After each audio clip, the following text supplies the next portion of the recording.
اپنے آپ کو بڑا نیکوکار سمجھنا، اپنے آپ کو بڑا پارسا سمجھنا اور کسی دوسرے کو حقیر جاننا، اللہ کی بارگاہ میں یہ کوئی نہیں بتا سکتا کہ کون اللہ کی بارگاہ میں قبول ہے اور کس کی کون سی ادا اللہ کو پسند آ جائے۔ حضور علیہ الصلوۃ والسلام نے ارشاد فرمایا بنی اسرائیل کا ایک شخص اس دور کا بہت بڑا عابد تھا اور ایک اس کے برعکس بڑا گناہ گار اور فاسق و فاجر تھا،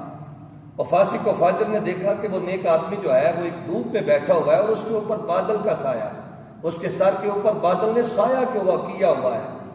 اور وہ جو گناہ گار تھا اس نے دیکھا اور بڑا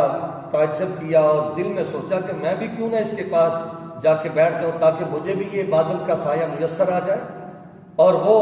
گناہ گار اٹھا اور نیکوکار اور وقت کے عابد کے پاس جا کے بیٹھ گیا،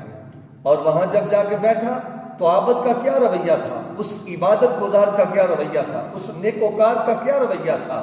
اس نے اس کو حقیر جانا اور اس سے نفرت کی اور منہ کو اپنے کو جو ہے وہ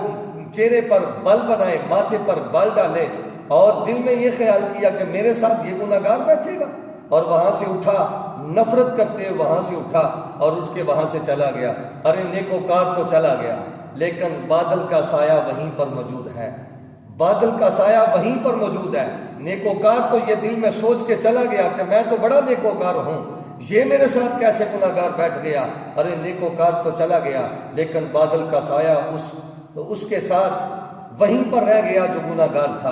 اور اس وقت کے اس دور کے نبی کے اوپر اللہ نے وہی نازل کی کہ اے نبی جاؤ ان دونوں کو کہہ دو کہ تمہارے دونوں کے اعمال آج سرے نو شروع ہوں گے، پچھلے تمام اعمال ضائع ہو چکے ہیں۔ کیسے؟ نیکوکار کے نیک اعمال تکبر کی وجہ سے ضائع ہو چکے ہیں، اس کو حقیر جاننے کی وجہ سے ضائع ہو گئے ہیں، اپنے آپ کو اعلیٰ جاننے کی وجہ سے ضائع ہو گئے ہیں، اور اس